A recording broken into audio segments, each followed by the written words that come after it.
Bom, pessoal, quero agradecer o convite para estar aqui. Estou muito contente de poder compartilhar e partilhar desse momento de reflexão que é tão importante, tão significativo. O que eu vou trazer aqui, o desafio desse tema, eu estou ancorando esse tema nas minhas pesquisas atualmente, que são para compreender a relação das mídias com os evangélicos na política, onde eu tenho colocado a minha energia nos últimos tempos. Então, muito do que eu vou dizer aqui está relacionado às reflexões que eu tenho feito a partir desse acompanhamento, desse monitoramento, não só da bancada evangélica no Congresso Nacional, mas dos grupos invisíveis, que são muitos, Bom, compreender esse lugar das mídias é muito significativo, e é muito bom que o Fórum tenha trazido esse tema da comunicação para essa conversa, porque as mídias na dinâmica do neoliberalismo é um elemento fundamental. A gente vive a era da cultura, a era do mercado, que são a era das mídias. Está tudo em interação. Cultura do mercado, cultura das mídias, neoliberalismo, tudo isso está em interação. O mercado, na verdade, ele depende das mídias, das tecnologias de comunicação, de informação, para manter essa lógica que o Jung acabou de expor para nós e manter esses propósitos. E as mídias, interessante, elas próprias são um mercado que envolve o oferecimento de produtos, de bens, principalmente de informação e de entretenimento. Esses são os dois produtos principais que as nossas mídias oferecem. E aí, nesse sentido, as mídias são parte dessa engrenagem desse mercado, que implica não só a manutenção do mercado, mas a manutenção de si próprias, como um mercado. Aí a gente tem o que nós estamos chamando de discursos proselitistas, porque para manter tem que ter seguidores, para manter tem que ter os prosélitos. Então, esses discursos proselitistas visam essa busca de apoio, de sustentação do mercado, da lógica, da cultura desse mercado, que, para além do econômico, e esse é o desafio que eu trago para a nossa conversa, para além do econômico, envolve, então, os discursos políticos e culturais. A começar dos padrões, que não são padrões brasileiros, são padrões anglo-saxões para a construção das notícias, do formato, da linguagem, e a estética do entretenimento também é anglo-saxã. E isso se dá na construção de imaginários em torno do inteligente, do ignorante, do bonito, do feio, do bem-sucedido, do fracassado, do moderno, do atrasado, do que é moda, do que é fora de moda, do que tem direitos, do que não tem, do que é legal, do que não é legal, do que é do bem, do que é do mal, o chique, o brega, o justo, o injusto, o que pode, o que tem voz, o que não pode e é calado, o que é de Deus, o que é do diabo. Esses discursos constroem-se a partir desses imaginários que estão circulando, que estão entre nós, dos quais as nossas mídias se alimentam, porque mídia é gente. São jornalistas, produtores, artistas, publicitários, operadores de sistemas. São gente que se alimentam desses imaginários e devolvem esses imaginários de forma ressignificada para quem é o seu público. E aí a gente teria um montão de exemplos. Vou trazer um que eu tive essa semana. Eu precisava fazer publicidade de um evento e estava procurando uma mão digitando. Fui procurar mãos digitando. Coloquei no Google a palavra, a expressão, trabalho no computador, mãos no computador. Eu só tive gente branca. Só gente branca. Para conseguir uma mão negra, eu tive que escrever mão negra no computador. E eu achei uma. Uma. Em centenas de imagens.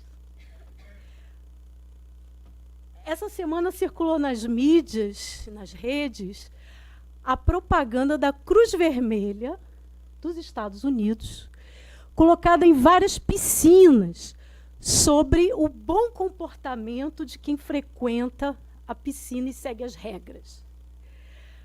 Todas as figurinhas de mau comportamento são negras nessa imagem.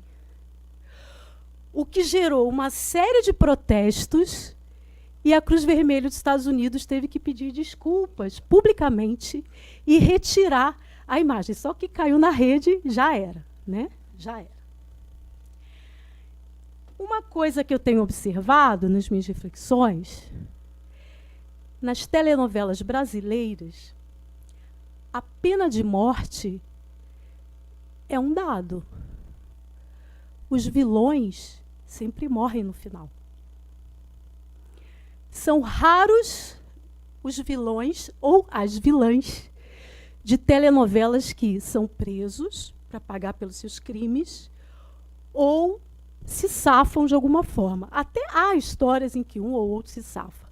Mas se a gente for contar, a pena de morte já está estabelecida nas nossas telenovelas. E um último caso que eu gosto de citar é esse bem interessante, da novela Amor à Vida, a novela do Félix, em que a personagem, que era casada com o pai do Félix, fez um monte de maldades, roubou dinheiro, deixou o homem cego. Ela é castigada no final. Ela é presa. Justiça é feita. Só que no ultimíssimo capítulo, ela vai fugir da prisão e morre eletrocutada no gradeado, que deveria estar desligado, mas não estava. Pena de morte. Um valor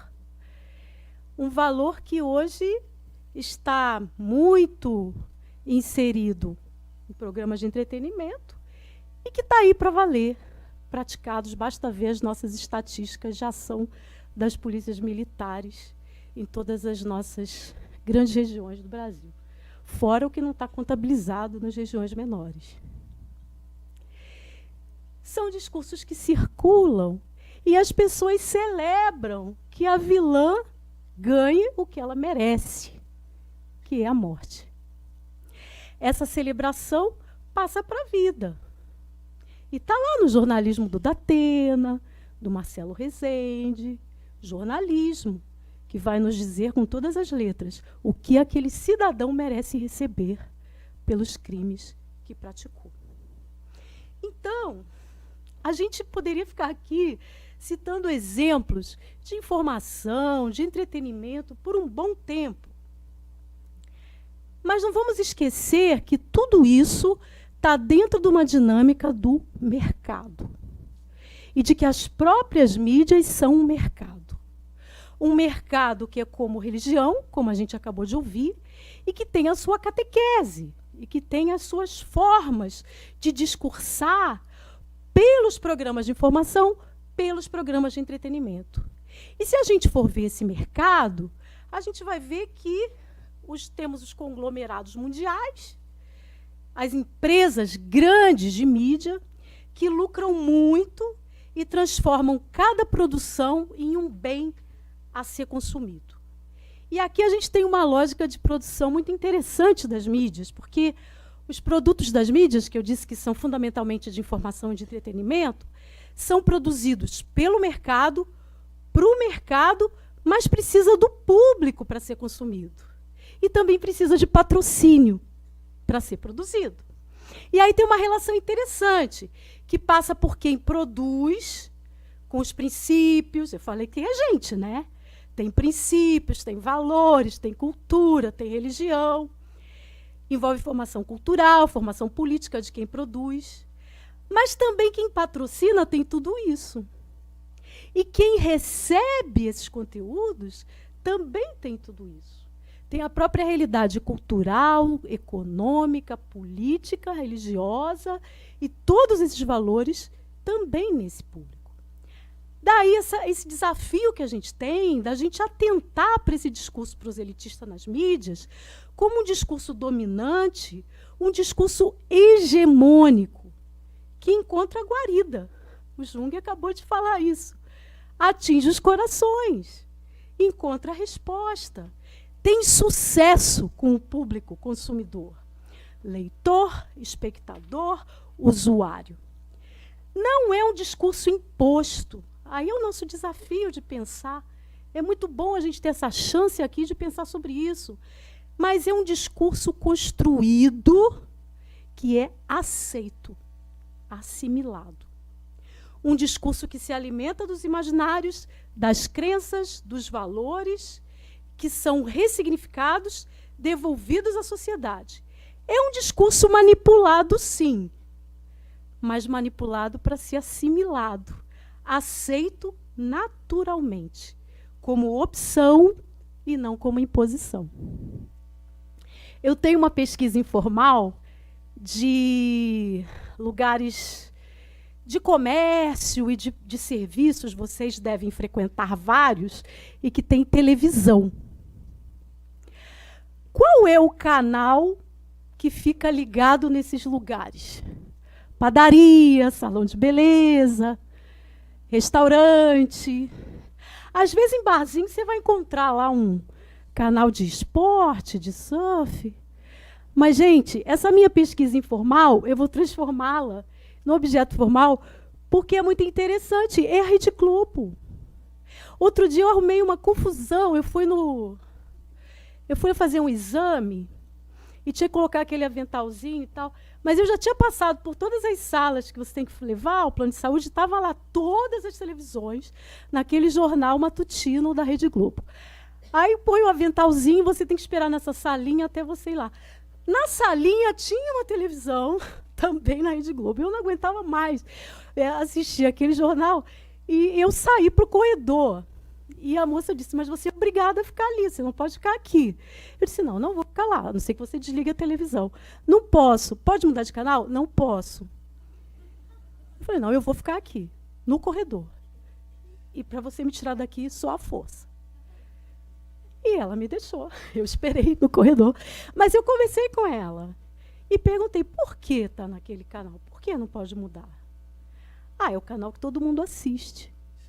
Foi a resposta que eu ouvi. E já perguntei na padaria para o gerente, já perguntei para o gerente do restaurante, e a resposta é sempre a mesma. É o canal que todo mundo assiste. Isso é hegemonia, porque é aceito. Não tem coerção. Ninguém está forçado. Se todo mundo assiste, vamos fazer o que todo mundo faz. Então, é essa lógica que passa por aquilo que o Jung acabou de nos expor, do desejo, da vontade, que são construídos com esses discursos, mas que vão ao encontro daquilo que está circulando, que é o que realmente as pessoas querem. Elas querem o que todo mundo quer. Querem participar do que todo mundo participa. Então, é muito importante nessa reflexão que a gente desvie um pouquinho da produção do discurso para a recepção, para esse público. Imaginar esse público não como uma massa que só recebe as coisas passivamente, mas uma massa que tem diferenças, marcada por afinidades e marcada por diferenças. Para a gente entender as lógicas que passam por esse público que recebe esses conteúdos. Por que esses discursos midiáticos hegemônicos comprometidos com o mercado e com a ordem excludente encontram resposta positiva? Qual é o lugar do alternativo? Existe? O contra-hegemônico tem resposta para ele? É claro que tem. Mas aí, para a gente entender como tem, é preciso a gente ampliar o foco, para se enxergar as brechas, o lugar do alternativo. Mas para enxergar as brechas, a gente tem que enxergar o grande. Onde é que essas brechas se localizam? E aí a dinâmica da comunicação pelas mídias é muito ampla, muito complexa. Não é nada comparável àquele clássico estudo que a gente recebia na escola, emissor, mensagem, receptor. E que aí foi se sofisticando, codificação, decodificação, ruído, sinal. Aí a gente fazia aqueles gráficos. Gente, aquilo acabou, não dá mais para se pensar a comunicação daquele jeito, porque é muito complexo. E por que é complexo? Porque a gente vive sistemas diferentes, distintos, ao mesmo tempo. Com as chamadas mídias tradicionais de massa, televisão, rádio, jornal, revista, mas sofrendo mutações por conta das mídias em rede, que são as chamadas mídias convergentes, que são cada vez mais populares. Quem aqui nesse auditório não tem um celular? Ninguém levantou a mão. Todo mundo tem.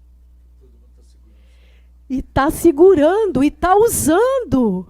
E está usando. Essa dinâmica é muito significativa. Mas não deixem de lembrar que a gente tem esse predomínio do 100% desse auditório, que não vai ser diferente de outros auditórios, de outros lugares. E não vamos pensar que é porque somos pessoas ilustradas, não é nada disso.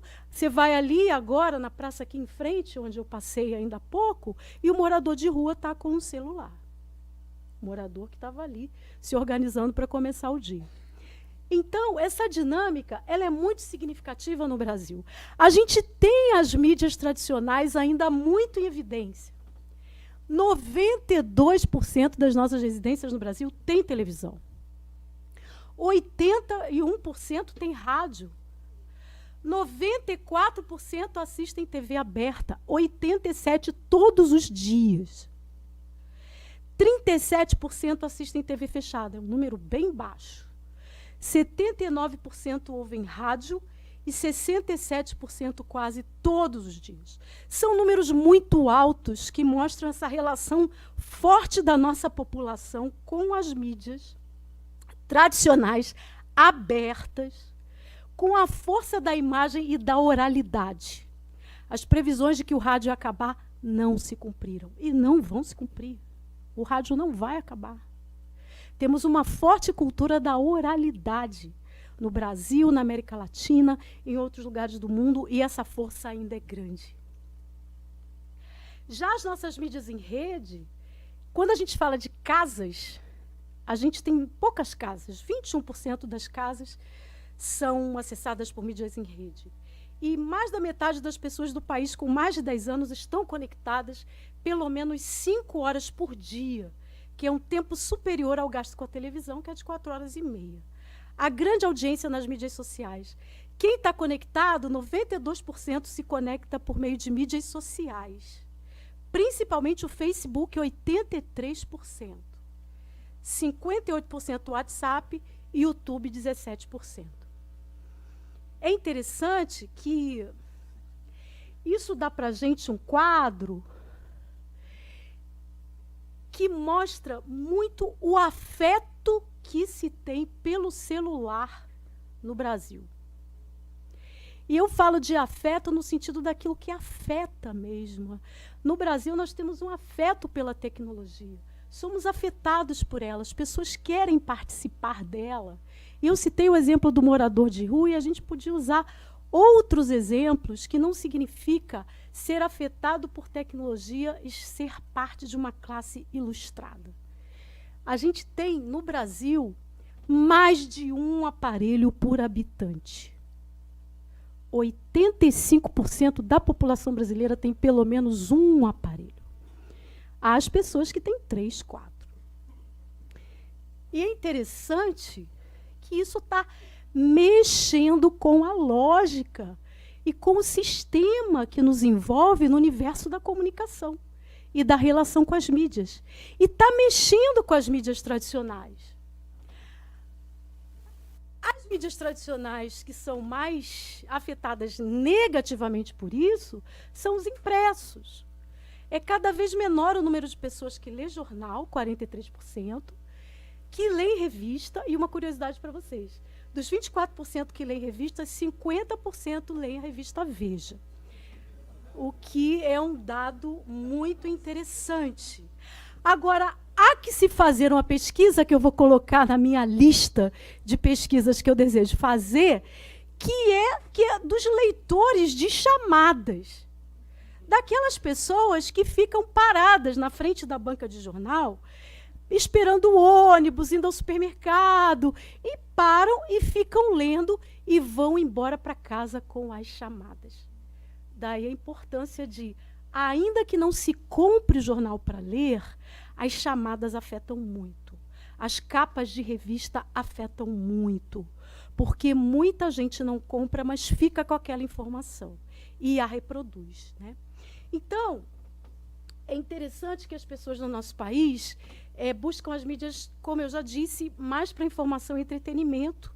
Na TV, é interessante que informação ganha de entretenimento, no rádio também, mas na internet empata a busca de informação e entretenimento. Nesse sentido, e aí eu vou chamar vocês com esses números para a nossa reflexão, é que nessa dinâmica cultural das mídias, a gente tem, então, receptores, audiências, públicos, espectadores, internautas, usuários, os chamados prosumidores, que são aqueles que consomem e produzem também hoje, né? São termos diferentes para dizer da relação que cada um tem com as mídias. Cada um tem. Mas o que esse pessoal aí tem em comum?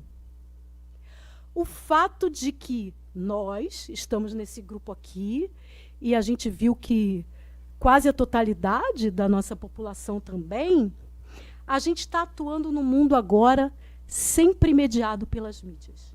Nunca diretamente com o mundo, ou quase nunca.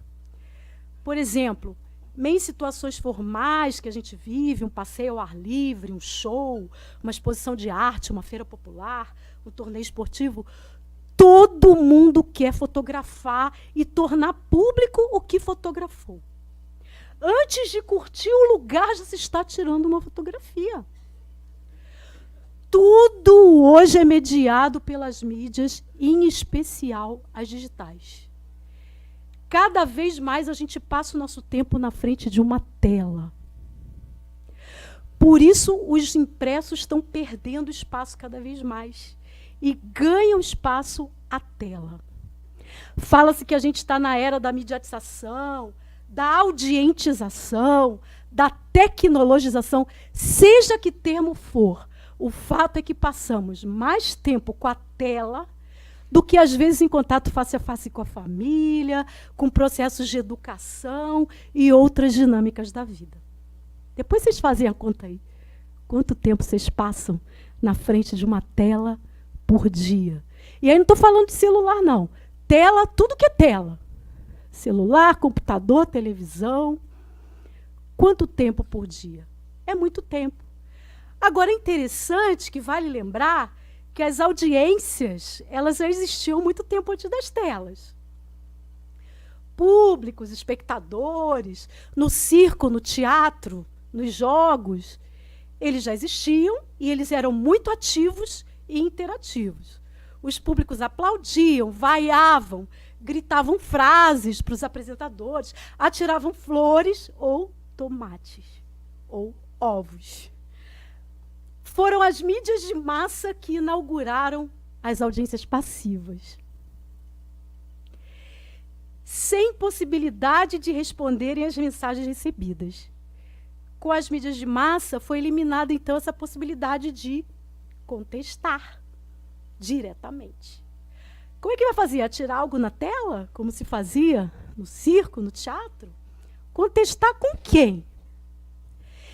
Com a evolução das tecnologias, especialmente na TV, o controle remoto foi o primeiro sinal de protesto. Inaugurava-se um tipo de manifestação. Depois surgiram os programas de TV interativos, com a participação pelo telefone, assim como já existia no rádio. Com a internet, a manifestação se amplia muito fortemente. A seleção é mais concreta, A reação é imediata, o público comenta, reproduz, apaga, reelabora conteúdos recebidos e também elabora os seus próprios conteúdos. Por isso, essa forte transformação que a gente vive hoje com as mídias digitais. E aí a gente tem, então, um tempo que chama a gente à reflexão, que é o tempo das possibilidades de mais interação entre os públicos, audiências, usuários, mídias. E a gente tem como exemplo os materiais produzidos pelos jornalistas cidadãos, né? Mas acontece, gente, que como mídia é mercado, tudo acaba sendo utilizado, voltado, apropriado e devolvido na forma de mercado. Quem não se lembra? Para a nossa alegria.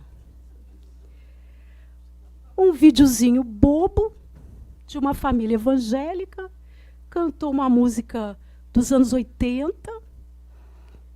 A música foi horrivelmente cantada.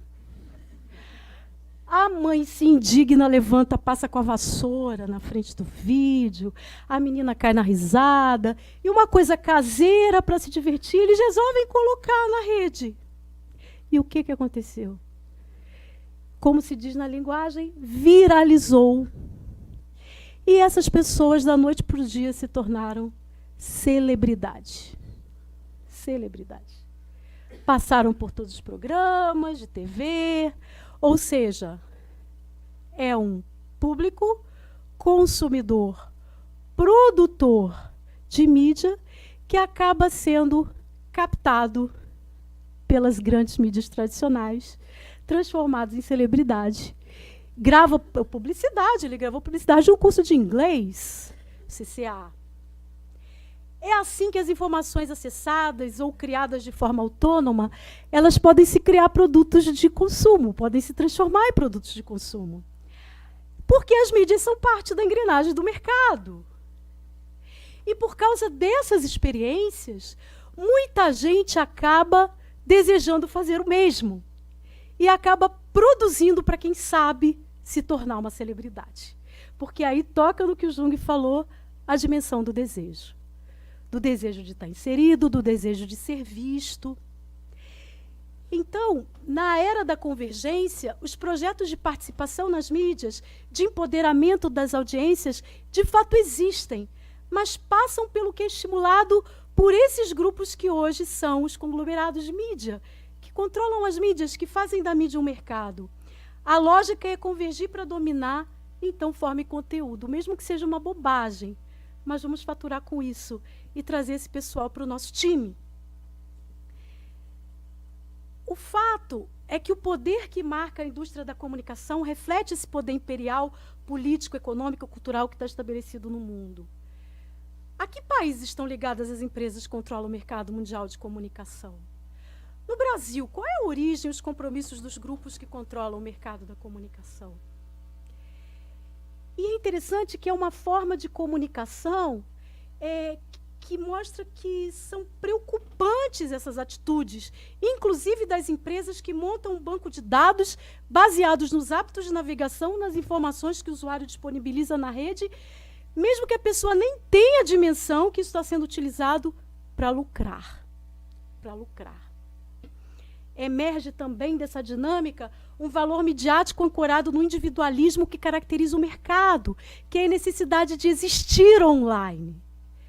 Esse é um reflexo da sociedade do espetáculo, da visibilidade, dos valores estimulados pelo mercado da informação, do entretenimento, a obsessão de fotografar qualquer coisa para jogar na rede, filmar, postar, hoje é uma realidade. Quem acompanhou nas redes o caso da cantora gospel Ana Paula Valadão, que tirou foto com a avó no caixão, que estava sendo aquela foto ali. E ela foi muito criticada, ainda mais por ser evangélica, o que reforça. E os discursos que ela tem, moralistas, que não combinam tanto com essa necessidade de existir. Isso se junta com o fato das pessoas quererem mostrar que têm amigos, que são legais, que têm 500, 1.000, 3.000 amigos. Ser alguém destacado, alguém seguido é muito importante, mesmo que só virtualmente. Esta é a lógica que gera uma resposta positiva ao rápido e ao descartável, coisa que um historiador canadense chamado Mikhail Ignatieff chama de 3 Minutes Culture, a cultura dos 3 minutos, que agora se dissemina, que as pessoas não têm mais paciência de assistir uma coisa grande, tem que ser rápida, tem que ser pequena, tem que ser descartável, inclusive, para você não ficar segurando aquilo muito tempo no seu equipamento que seja pesado. Então, essa participação nas mídias passa a ser estimulada dentro dessa lógica. Pode participar? Pode. Pode protestar? Pode. Mas vamos enquadrar isso nessa lógica que passa pelo desejo, que passa por essa vontade de fazer parte, e isso é o hegemônico. Aí aqui eu até trouxe, né, o tá tranquilo, tá favorável, o MC Bin Laden, que era um anônimo. Ele é barrigudo, ele é careca, ele é feio. Mas ele fez uma música que bombou. Jogou o vídeo dele na internet. Tá tranquilo, tá favorável. Isso apelou para o coração das pessoas. Ele não é uma celebridade dos belos artistas. É barrigudo, é feio. Não está nos padrões. Mas fez uma música que tocou, bombou. E ele foi para as grandes mídias, se tornou uma celebridade. Com tudo isso, já vou acabar, Nivaldo, as pessoas se sentem à vontade para se expor de forma crua. Digo o que penso, sou o que sou, reflexo do individualismo, do autonomismo proporcionado pela tela, por um teclado, por uma câmera. Daí para a exposição pública de preconceitos, de ódios, não há mais impedimento. Por isso a gente está constantemente submetido a conteúdos que pregam racismo, sexismo, xenofobismo, LGBTfobismo, fascismo, discriminação de pessoa com deficiência, muito frequentemente pessoas também que habitam as periferias das cidades, do mundo, aqueles que têm menos acesso às mídias convergentes, de respeito ao outro, à diferença, praticam abusos morais, o chamado bullying cibernético, pedofilia, apelo exacerbado ao consumo, terror. Tem o jornalismo do terror, né, gente? Botar as pessoas com medo. E é isso que o Estado Islâmico está fazendo muito bem. Usar as mídias para implantar o terror midiático, terror pelas mídias. Mas não é só o Estado Islâmico, não. Raquel Scheherazade, da Atena, temos os nossos terroristas midiáticos também aqui no país. A gente não pode perder de vista que audiências, públicos, espectadores, usuários não são unânimes nem são homogêneos. E aí eu vou terminar com esse desafio para a gente. Tem mercado? Tem. Tem toque nos corações? Tem. Tem desejo de ser celebridade, de aparecer, de expressar ódio? Tem. Mas não é todo mundo igual. Não é todo mundo igual. Audiências, públicos, espectadores, usuários não são unânimes, nem homogêneos. Aí está a nossa brecha. Stuart Hall fala que é uma leitura dominante das mídias, sim. Humberto Eco fala da desinformação orientada, sim. Mas a cadeia comunicativa não opera de modo linear. Há significados complexos na emissão como há na recepção. Aí o Hall fala dos 3 tipos de leitura. A hegemônica dominante, a negociada e a de oposição. Nesse caso, embora a maior parte da audiência decodifique a mensagem operada pela mídia, que é a hegemônica, uma outra parte negocia o significado, aceitando-o no todo ou em parte. Basta ver que tem as marcas que o Jung falou, que são compradas na 25 de março, não por $3.000. E isso é negociação. Isso é reação. Na lógica do mercado, mas é reação. E a gente tem a leitura que rejeita o significado dominante. O que é fundamental neste processo é o que os estudos em comunicação na América Latina têm ressaltado desde os anos 80, as mediações. Portanto, a manipulação de sentidos não necessariamente significa a manipulação das pessoas, do público. Tem efeitos de sentido que vai depender das mediações, da formação cultural, da formação religiosa, da formação política, dos desejos, quais são eles, das expectativas. Basta ver que o Lula ganhou em 2006 a despeito de todas as mídias, assim como a Dilma em 2014. Por isso a gente tem mídias que enfrentam mídias, Observatório do Direito à Comunicação, Observatório da Imprensa, o Manchetômetro, outros tantos. A gente tem os coletivos de mídia, como Intervozes, o Fórum Nacional, Jornalistas Livres, outros, Mídia Ninja. E a gente tem várias outras frentes alternativas. O alternativo sempre existiu, mas agora ganha mais visibilidade. Militância nas mídias, pessoas, grupos, pessoas de boa vontade que remam contra a maré, nas brechas das mídias convergentes. E aí eu termino propondo caminhos para a gente perseguir, como o Fórum 21, como esquerda, como pessoas de boa vontade. Primeiro, trabalhar pela democratização das mídias. A gente não pode abandonar essa bandeira. Ela é necessária, ela é urgente.